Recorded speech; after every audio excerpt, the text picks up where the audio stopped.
les ODD peuvent aussi signifier oser, démontrer par l'exemplarité et D pour défier le système, tout du moins en partie. À présent, il est temps de se lever pour les ODD. De manière à pouvoir symboliser cet acte, nous pouvons écarter les bras en signe de victoire, de manière à faire en sorte que nous puissions avoir cet acte renforcé.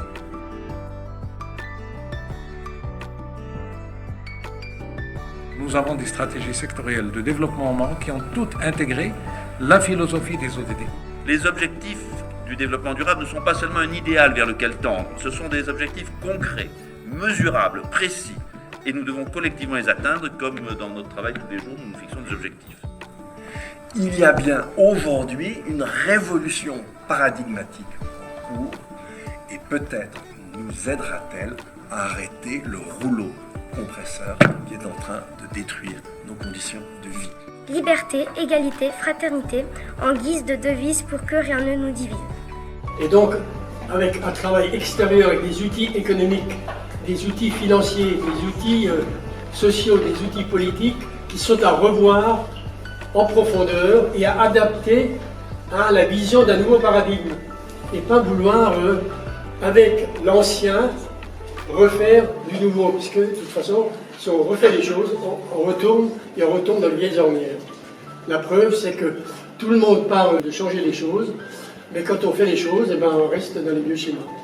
Quand Greta, la petite Greta Thunberg, nous dit qu'on n'a plus d'excuses et on n'a plus de temps, et que si le système il est mauvais, il faut changer de système, alors changeons de système.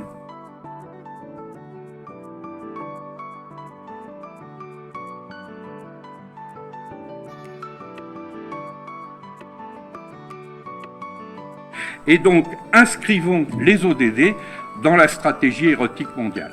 Il faut que les gens aient envie de vivre ensemble. Unissons-nous autour de notre vision et de notre volonté de transformer la société. Les belles paroles, c'est bien, mais ce sont les actes qui changent le monde. Peut-être qu'aujourd'hui, nous n'avons pas changé le monde. Et en fait, qui sait si on est capable de changer le monde?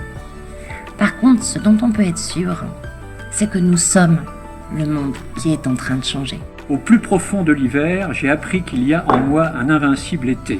Et c'est de Albert Camus. Nous sommes dans une période, des fois à l'intérieur de nous-mêmes, mais dans le monde qui est plutôt sombre, mais derrière il y a cet invincible été, et c'est lui qu'il faut effectivement faire ressurgir. Tout ce que vous faites peut paraître insignifiant, mais faites-le quand même. Faites-le quand même. Nous avons chez nous un proverbe qui dit: quand votre père vous achète un habit, accolez-y une poche. Le jour où il va retirer son habit, dites-lui d'attendre que vous retiriez votre poche. Et il hésitera avant de vous retirer l'habit. S'il y avait moins d'ego, avec plus d'ego, c'est un jeu de mots, il n'y aurait pas de problème dans ce monde. Et donc c'est pour cela, avec toutes ces thématiques un peu variées qui figurent dans la triangulaire, s'il y avait du respect, de la compassion, de la bienveillance, s'il y a un bon vivre ensemble, un faire ensemble, un bien commun, s'il y a une équité et une éthique et une exemplarité, eh ben on ne serait pas là en train de parler sur tous ces objectifs de développement durable. Les ODD, il faut en prendre la force de vie. On se saisit de ça pour transformer ce que nous faisons. On parle de continuer à vivre ensemble. On va sereinement, ensemble, essayer de hisser tout ce que nous faisons à la hauteur des enjeux. L'Union européenne révolutionna les droits de l'homme. Elle représente l'espoir, la stabilité et la liberté aux yeux du monde entier. Car c'est notre monde, soyons ses citoyens, soyons solidaires, soyons unis.